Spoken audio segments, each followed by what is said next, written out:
各位傳媒朋友早晨，多謝大家出席今朝禮拜二晨會之前嘅會見傳媒環節。咁稍後啦，行政長官會先用簡單發言，然後接受大家嘅提問。今日疫情關係啦，咁請各位傳媒朋友都喺記者會入邊都係保持距離，戴好口罩。我哋依家首先有請行政長官。各位傳媒朋友、各位香港市民早晨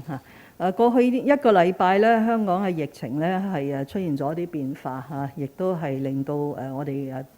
係較為關注嘅。由我哋開始見到第五波疫情大幅下降嘅時候，一直去到每天嘅檢測陽性個案呢，有一段頗長嘅時間都係停留喺每日200到300宗，但係踏入咗6月呢，呢一組嘅數字呢就係上升至每日400宗至500宗之間。咁昨天呢亦都係超過咗500宗啦，係543宗。咁所以係呢個情況咧係需要關注，但係目前嚟講咧，亦都好難話已經係有一個上升嘅趨勢，更加未去到話有新一波疫情嘅出現啦。但係由於嗰啲個案嘅增加咧，就無可避免，我哋其他嘅監測嗰個疫情嘅指標咧，亦都係有一個上升嘅現象。咁呢個包括我哋每日抽樣喺污水裏邊檢測嘅病毒量啦，或者係一個即時有效嘅繁殖率啦，亦都包括一個時點嘅患病率啦，學校呈報嘅個案呢，呢啲指標咧都係上升緊嘅。咁所以我哋係會密切監察嗰個情況。但係由於我哋嘅疫苗接種咧，亦都係一個頗高嘅水平嚇，咁加上 Omicron 呢個病毒咧，佢個病徵係比較輕微嘅，咁所以另一組嘅數字咧，亦都係令到我哋相對又放心一啲，就係關於入院嘅數字，同埋係確診者有冇出現重症或者甚至不幸死亡。截至到昨晚為止咧，喺醫院管理局裏邊因新冠呢個病毒而住院嘅人數咧，仍然係比上個禮拜下跌嘅，係367人，而佢哋嗰個情況係屬於危殆或者嚴重咧，係18人。喺呢18人裏邊咧，係需要有深切治療嘅咧就係6人。咁呢一組嘅數字咧係都係平穩甚至係比早期咧係大幅下降嘅。鑑於而家呢個情況咧，因為都未睇得通透，究竟嚟緊佢會點樣去發展，咁所以我喺呢度可以確實咁講咧，由而家到6月30號，無論喺入境嘅限制或者喺社交距離嘅措施咧，我哋將會係維持現狀，即係話而家目前睇唔到係需要即時去收緊呢啲措施，但係亦都唔會進一步放寬啦。大家知道有關於特別係社交距離嘅措施咧，而家嘅做法都係每14天咧係一個週期嘅，就喺預防及控制條例下邊嘅規例咧，由食物及衛生局局長發出一個指令嚟到去説明而家嗰個社交距離措施應該係咩嘅情況啦。就仍然今日生效嘅有關社交距離措施嘅食物及衛生局局長嘅公告咧，有效期，即係呢一個週期嘅有效期咧，係到6月15日即係下個禮拜3嘅午夜結束嘅。咁所以剛才我講我哋都係會維持現狀咧，咁就換句話說咧，另一個14天嘅週期咧係將會延續呢啲措施去到6月29日嘅晚上。好啦，咁出現咗個情況咧，喺換屆呢一刻咧，咁我哋都唔可以有一個真空期。咁所以我會要求食物及衛生局咧，就同候任行政長官辦公室要聯絡，佢是否同意咧？我哋屆時亦都會再次延長14日，或者少過14日，因為喺規例下邊咧，我哋係14日係上限，但係冇下限嘅。咁等到新政府係可以上任之後咧，再決定點樣處理呢啲社交距離措施啦。但係與此同時咧，我哋係不會鬆懈，亦都有唔少嘅工作咧係繼續進行嘅。以下幾方面啦，第一咧就係衛生防護中心早前因為個案嘅下跌到去一個可處理嘅水平咧，已經係重新啟動咗個案追蹤啊。咁所以每日嘅4點半嘅新聞發佈會咧，都可以話俾大家聽邊一個群組嘅感染已經冇新嘅個案出現，邊一個群組咧仍然係有新嘅個案出現嚇，亦都可以喺呢方面我哋會加緊個案追蹤嘅工作。第二方面咧，就係察覺到一個現象，就係早期因為個案好多嘅時候，我哋都係容許市民如果做咗快速抗原檢測係陽性咧，可以自我申報。就基於佢自我申報咧，我哋核實咗嗰個之後咧，就會發出一個隔離令嚇。咁但係近日就發覺咧，喺呢啲自我申報裏邊嘅假陽性嘅比率係相當之高。有陣時係甚至高到係30%咁多嘅。咁所以由今日開始咧，所有呢啲通過快速抗原檢測呈陰性嘅自我呈報嘅個案咧，我哋將會進行100%嘅覆核。即係每一個呈報嘅個案咧，都會經過核酸檢測覆核之後咧，先至會被視為係一個確診嘅個案，以免咧令到啲數字出現咗好多混亂。即係話，目前如果我哋先公佈咗，但係1日之後、2日之後，發覺其實有30%係假陽性咧，又要將嗰啲數字咧重新嚟到去即係整理剔除咗一啲假陽性嘅個案。呢個做法咧並不理想，因為而家整體嘅個案係少嘅時候咧，有陣時100幾十宗咧係會影響到社會點樣去睇香港今日嗰個疫情嘅。咁所以所有嘅全部100%嘅核酸嘅覆核咧，將會係由我哋嘅化驗所啦，就係上門係嚟到去令到可以做呢個核酸嘅檢測啦。第三個工作咧就係加強巡查。就當然喺社交距離措施裏邊，如果嚴格執行咧，佢嗰個其實係相當平穩嚇，亦都可以控制到嗰個疫情嘅傳播啊。需要戴口罩嘅時候要戴好口罩，需要用安心出行或者係疫苗通行證咧，亦都要按要求進行。但係不幸咧，當然有違規嘅人士啦。咁所以有關嘅部門咧已經係加強咗巡查。咁我要求佢哋咧係繼續持續咁去加強呢啲巡查同埋執法工作。第四咧就係疫苗通行證咧係會繼續執行嘅啊。咁因為而家我哋打咗第3針嘅人士咧係佔合資格人口大概啱啱60%，昨晚咧係超過咗60%，但係仍然係有推進嘅空間嚇。咁第一針、第二針咧都仲有推進嘅空間嚇。我留意到有一位專家亦都講咧，希望可以提升到95%。咁屆時或者咧就唔需要戴口罩啦。咁但係而家無論第一針、第二針、第三針咧，都同95%咧有一定嘅距離。另外一個嘅措施咧，就係我哋會考慮加強一啲高危嘅群組嘅病毒檢測。大家知道而家唔同嘅群組咧有唔同嘅病毒檢測嘅要求，有啲係高風險、高暴露風險嘅咧，每日都要做核酸檢測啦。學校嘅學生同埋教育職員每日返校園之前要做快速抗原檢測啦。而係喺食肆裏邊，亦都每3日咧要做檢測。咁所以我哋會全面再睇睇喺呢啲群組裏邊咧，有邊啲嘅群組係需要加強嗰個病毒嘅檢測。今日稍後傍晚嘅時候咧，我會召開專家會議，再同我哋6位專家咧評估最新嘅疫情，同埋睇下有啲咩嘅工作咧，我哋係需要跟進啦。稍後亦都會召開政府內部高層嘅督導委員會，為或許會出現嘅第6波疫情咧做好應變嘅措施，特別係保護我哋嘅安老院舍。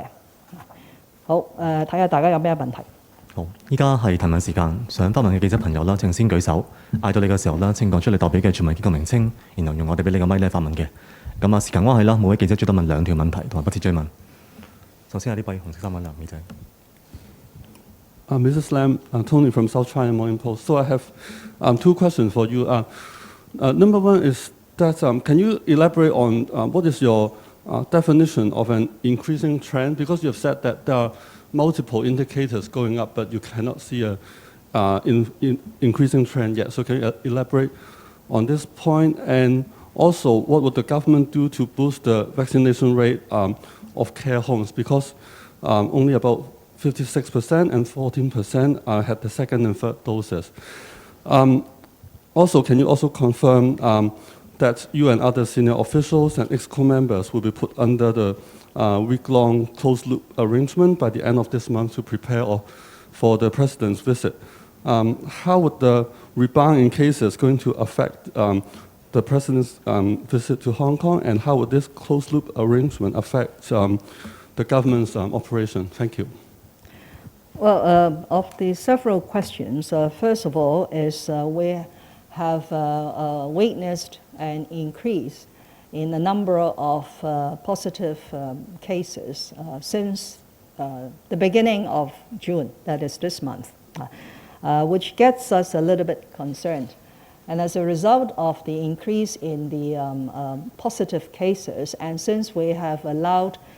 confirmed cases, that is infected people, to stay at home where appropriate for home isolation, so it is only natural or inevitable that some of the indicators will also go up. For example, the viral load in the sewage, because these people are living at home. So then the sewage coming out from their buildings will carry a higher viral load. But for the time being, it is a bit too early to say that we are now confronting a sixth wave of the COVID-19 epidemic, because it needs a lot more indicators in order to confirm the situation. So I'm convening a meeting with my experts later today is to listen to their advice and to see what other measures we have to put in place. So for the time being, I could not give you a categorical answer on when a trend will arise as a result of the current situation. But it is always essential for every one of us to be as prudent and cautious as possible in terms of the personal precautionary measures, that is wearing a mask, observing the social distancing measures, avoiding unnecessary crowd gathering, and so on. Particularly in the scheduled premises. So I have asked my law enforcement departments to step up their inspections and law enforcement on a daily basis. Now, we have introduced and implemented the government vaccination program since February last year. At every stage, we have rolled out various measures in order to boost the vaccination rates, and it has proven to be extremely essential in order to keep the severity of the infected people to as low a level as possible. That's why I said that despite the rise that we have seen in confirmed cases and other indicators, the hospital admissions and the number of patients who are critical or serious or require intensive care remain at a very low level. I'm sure this has something to do with the vaccinations that we have carried out in Hong Kong. So specifically about residential care homes for the elderly, I think all of us have learned a hard lesson of not being quick enough in making sure that our elderly in residential institutions were fully vaccinated before the fifth wave hit us. And there are a combination of factors. It is not just entirely the government's issue, but I'm sure you remember for a time, many of the relatives and family members of these elderly residents resisted the vaccination for their elderly people. Now, at the moment, I think so far we've got full cooperation from the homes. We still have this outreaching teams of medical and nursing staff to go out to visit the homes and to apply the jab. The reason why the rates could not increase as fast as one would like to see is because many of them are affected. So there are good reasons to ensure that there is a sufficient interval before we administer the vaccines. But I think so far I have not heard any particular problems or impediments from my team that is led by the Secretary for Civil Service, Patrick Neep, that we are facing problems in raising the vaccination rates in the residential care homes. Finally, I cannot confirm at this moment that there will be a visit by the President of our country. That's why I could not answer your specific questions. Thank you. 好，第二位記者提問，後面白色衫嗰位咧男記者。林太你好 now 嘅，即係頭先就跟進翻頭先記者問題，就係話，即係萬一有領導人訪港咧，我哋而家嗰個疫情嘅趨勢咧，即係會唔會影響咗呢個計劃咧？即係而家有冇咁嘅條件去做呢件事？如果真係做，有冇啲咩嘢嘅即係備用嘅，例如頭先講嘅閉環安排，即係香港嘅會見領導人嘅呢一啲官員做一個閉環安排，會唔會係安全啲咧？另外仲想跟進嘅問題咧，就有公務員嘅加薪嗰方面，咁就係再睇咗一個禮拜嘅社會民情啦，即係你會覺得係可能跟翻一個貼近通脹嘅，會符合到市民大眾觀感多啲啊，定還是按翻即係過往嘅薪酬趨勢指標去做？會係符合翻公務員嗰個士氣啊，或者個實際要求多啲咧？同埋仲有一點就係過去嘅週末就係6·4事件嘅紀念日啦。咁我哋見到維園嗰方面嘅情況，其實繼續都係一個空嘅場地。咁亦都有一啲市民咧係單獨出嚟堅持去悼念或者紀念呢個日子。你自己對呢個情況有咩感受咧？唔該。第一咧就係我早前都講過㗎啦，喺香港回歸祖國25週年之際，同埋新政府成立，我哋當然係熱切期盼領導人訪港嚇。就我相信領導人訪港咧，鑑於過去香港5年發生嘅事，一定有非常重要嘅講話，為香港未來嘅進一步發展咧係指明方向。咁所以本屆嘅特區政府咧，一定會竭盡全力去創造可以俾領導人訪港嘅條件，但係詳細嘅內容咧，我唔可以交代啦。嗱，第二咧就關於每一年嘅公務員嘅薪酬調整咧，呢個機制係已經建立咗好多年嘅，而薪酬趨勢指標只係6個因素裏邊嘅其中一個因素啊。而呢6個因素咧係一個互動嘅考慮。唔係一個機械式嘅考慮，咁同埋個決定嗰個機構咧係行政會議，咁所以我亦都係一如既往咧，就係會同行政會議咧一齊喺度認真考慮呢6個因素，擺喺今時今日嘅香港嘅情況咧，應該係作一個點樣嘅互動，從而得出一個我哋認為最符合方方面面嗰個因素嘅考慮。但係今日咧，亦都唔可以講，亦都唔係我個人嘅問題，因為呢個係行政會議將會要作嘅決定。第三個問題咧，亦都唔係一個個人點樣睇嘅問題。就當然我哋有咗國安法實施2年咧，整體香港嘅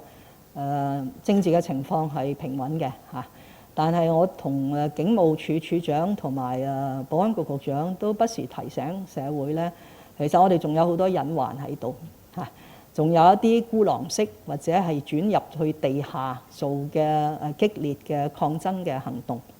而警務處亦都係曾經係揾到一啲做炸彈嘅嘢。舊年有一次，今年亦都有一次係相當大型嘅嚇。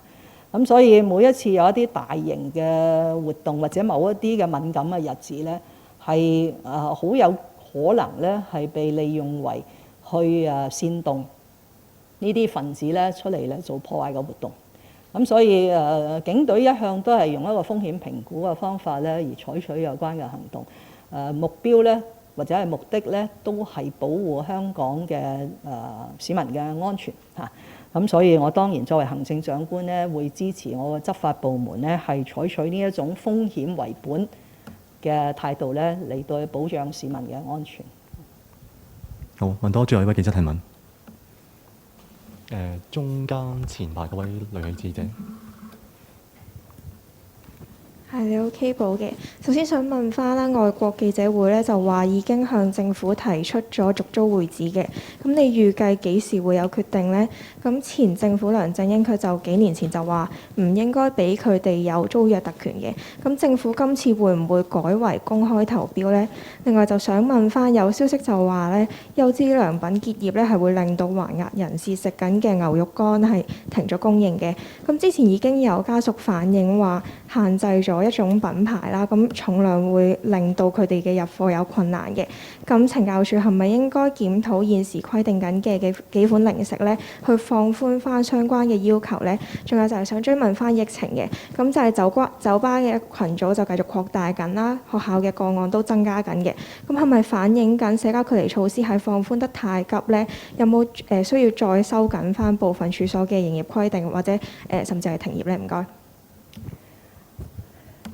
第一咧就係特區政府係有一啲嘅商業處所咧係愛嚟出租嘅嚇，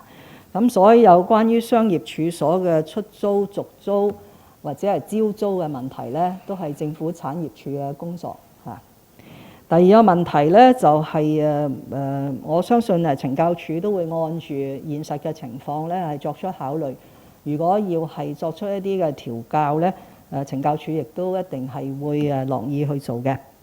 第三呢，就係我剛才都講咗啦，今日嘅疫情呢係令到我哋有關注，但係亦都未到一個地步呢，又要去收緊社交距離措施，因為疫情呢已經係持續咗2年多啦嚇。就我由第一日開始到而家都係話，每一次作呢啲決定咧，唔能夠做一個單一嘅考慮，都係3方面，公共衛生嘅考慮啦，經濟發展嘅考慮啦，同埋市民可接受程度嘅考慮。我相信今日香港嘅市民咧，亦都會大部分同意應該繼續俾佢哋可以有呢個復常之路嚇。但係喺呢個復常之路，而家暫時行慢少少，即係第3階段嘅社交距離措施，我哋暫時喺6月底之前唔會實施。我相信亦都係反映大部分市民嗰個嘅而家嗰個意願啦，因為佢哋都有啲擔心尤其是有小朋友又要返學，咁因為我真係唔想又出現一個情況咧，又唔俾學生返學，因為呢個對於學生嘅學習嘅損害咧係太大。所以頭先剛才喺開場白講嘅咧，就係今日係6月7號，距離6月30號，即係話我同我嘅團隊仍然可以為香港作抗疫嘅決定咧。喺呢20幾日裏邊咧，我覺得最好就係保持嗰個現狀咁但當然，如果聽日出現一個極端嘅爆發，咁另計啦但係而家似乎睇落嚟咧，係起碼應該係保持現狀。保持現狀咧，就係表示咧不會係收緊無論係外防輸入、內防反彈。保持現狀咧，亦都係等於唔會再放寬啦但係與此同時，唔係唔做嘢，所以頭先已經列舉咗咧喺5、6方面咧，我哋會加強我哋現行嘅措施，令到我哋可以安然令喺呢條復常之路繼續向前行。多謝大家。好，今日記者會到此為止，唔該晒大家。